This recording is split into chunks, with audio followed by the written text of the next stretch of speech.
નમસ્કાર વિદ્યાર્થી મિત્રો, આજના વિડીયોમાં આપનું સ્વાગત છે. વિદ્યાર્થી મિત્રો, આપણો ચાલુ યુનિટ આઈ લવ યુ ટીચરના છેલ્લા પેરેગ્રાફ સાથે આજે ઉપસ્થિત થયો છું.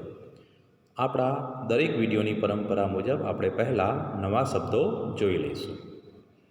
પહેલો નવો શબ્દ છે પ્રાઇમ ગોલ, એટલે મુખ્ય ધ્યેય. પ્રાઇમ ગોલ, મુખ્ય ધ્યેય. અવેરનેસ, બીજો શબ્દ છે જાગૃતતા. અવેરનેસ, જાગૃતતા. નેગ્લેક્ટ, નકારવું, ઉપેક્ષિત કરવું. સ્ટેટ, સ્થિતિ. ઇનેટ, જન્મજાત. ઇન્સ્પિરેશન, પ્રેરણા. સસ્ટેન, ટકાવવું, નભાવવું. માઇઝરીઝ, ગરીબી. એનો મૂળરૂપ થાય છે માઇઝરી, MISERY.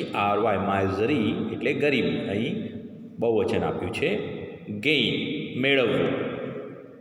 વર્સન, ખરાબ થવું.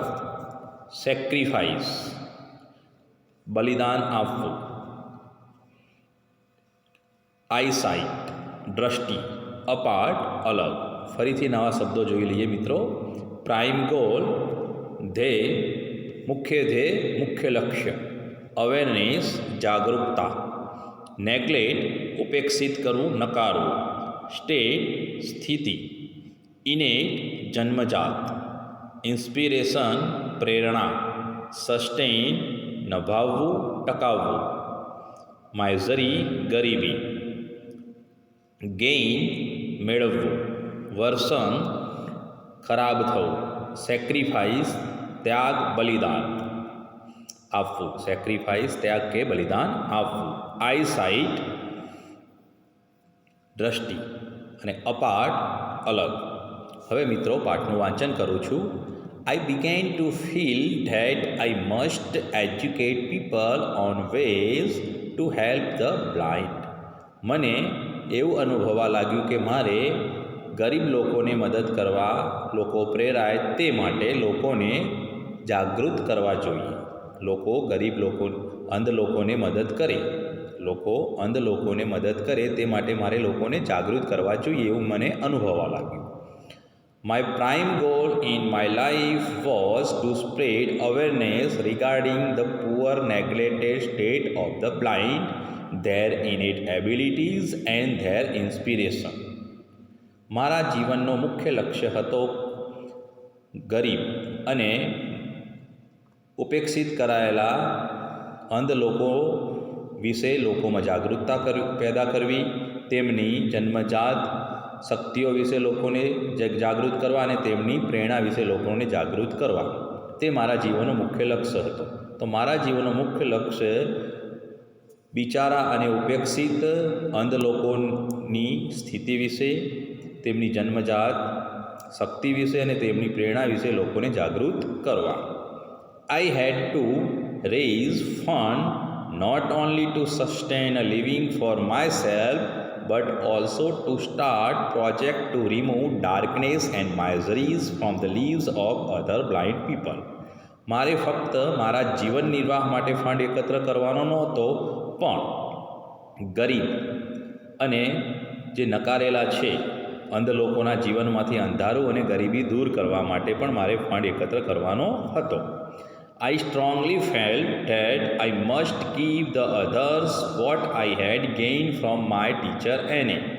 હું સ્પષ્ટપણે માનતી હતી કે મારે બીજા લોકોને આપવું જોઈએ જે મેં મારી શિક્ષિકા એલને પાસેથી મેળવ્યું છે. એટલે કે મારે અંધ લોકોને આપવું જોઈએ જે હું મારી શિક્ષિકા એને પાસેથી શીખી છું.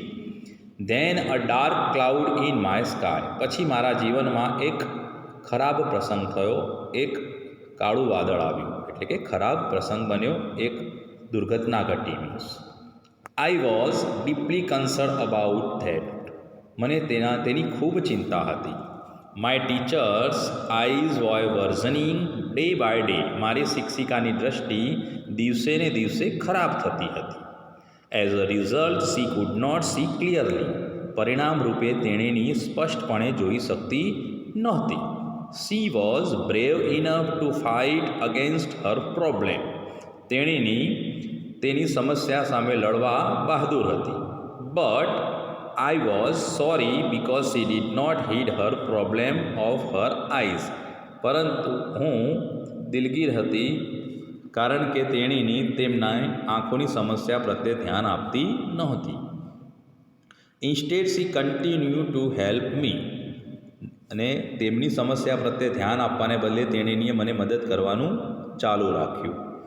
At last my teacher lost her eyesight completely and became blind by the year 1935.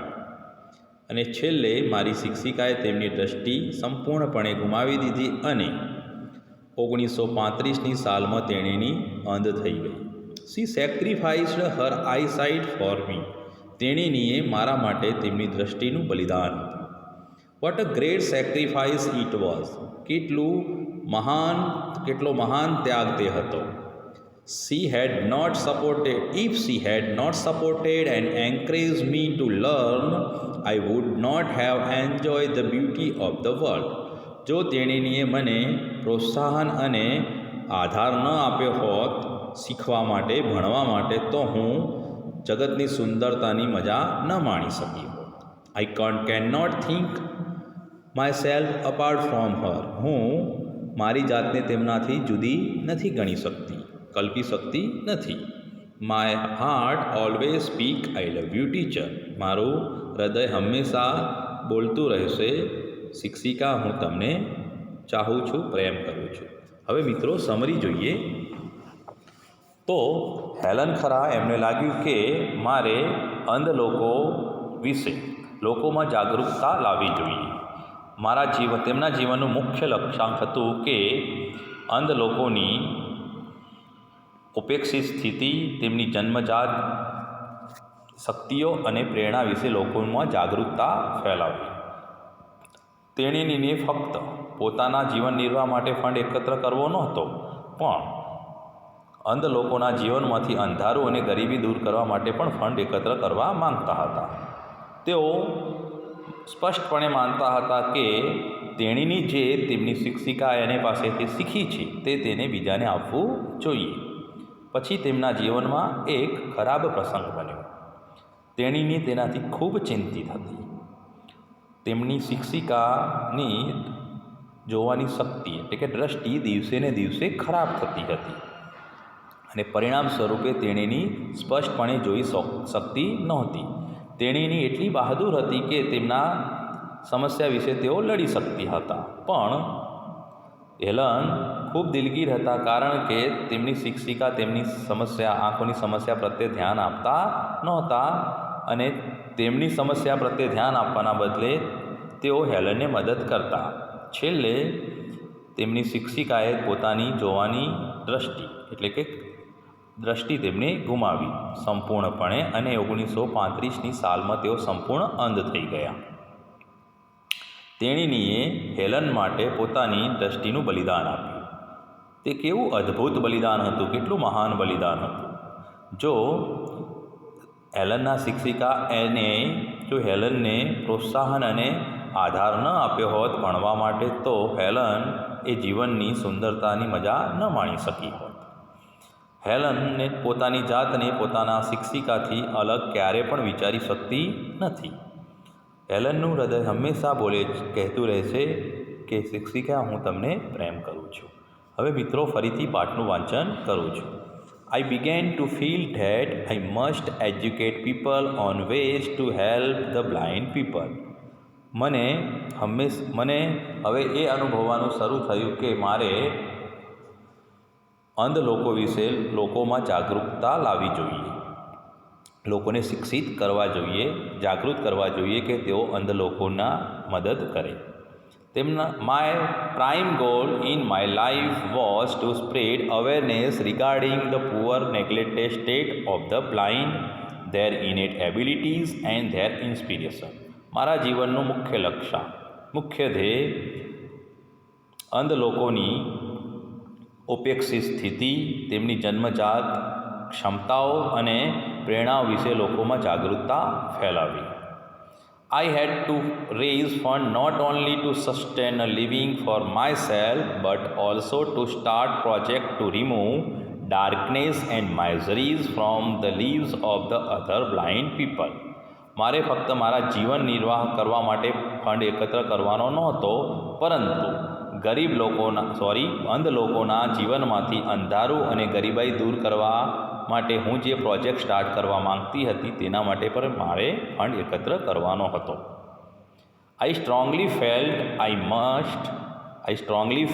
that I must give the others what I had gained from my teacher Annie. હું સ્પષ્ટપણે માનતી હતી કે મારે બીજા લોકોને આપવું જોઈએ જે હું મારી શિક્ષિકા એને પાસેથી મેળવ્યું છે. Then came a dark cloud in my sky. અને મારા જીવનમાં એક ખરાબ પ્રસંગ આવ્યો. I was deeply concerned about that. હું તેનાથી ખૂબ ચિંતિત હતી. My teacher's eyesight was worsening day by day. મારી શિક્ષિકાની જોવાની દ્રષ્ટિ દિવસે ને દિવસે ખરાબ થતી હતી. As a result, she could not see clearly. પરિણામ સ્વરૂપે તેણીની સ્પષ્ટપણે જોઈ શકતી નહોતી. She was brave enough to fight against her problem. તેણીની એટલી બહાદુર હતી કે તેની સમસ્યા સામે તે લડી શકતી હતી. But I was sorry because she did not heed to her problem of her eyes.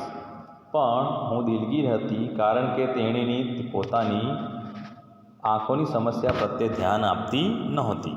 Instead she continued to help me. અને તેને બદલે તેણીએ મને મદદ કરવાનું ચાલુ રાખ્યું. At last my teacher lost her eyesight completely. અંતે મારી શિક્ષિકાએ તેમની જોવાની દ્રષ્ટિ સંપૂર્ણપણે ગુમાવી દીધી. And became blind by the year 1935. અને 1935ની સાલમાં સંપૂર્ણપણે અંધ થઈ ગયા. She sacrificed her eyesight for me. તેણીએ મારા માટે પોતાની દ્રષ્ટિનું બલિદાન આપ્યું.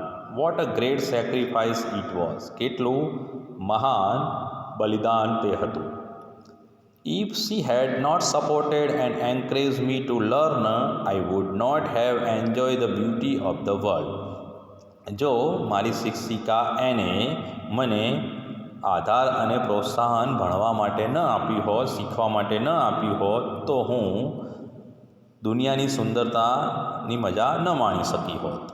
I cannot think myself apart from her. હું મારી જાતને તેમનાથી જુદી નથી વિચારી શકતી. My heart always speak I love you teacher. મારું હૃદય હંમેશા બોલતું રહેશે, શિક્ષિકા હું તમને પ્રેમ કરું છું, ચાહું છું. તો મિત્રો, અહીંયા આ વિડીયો પૂરો થાય છે અને પાઠ પણ પૂરો થાય છે. હવે નવા વિડીયોમાં કોઈ નવા ટૉપિક સાથે ઉપસ્થિત થઈશ. નમસ્કાર.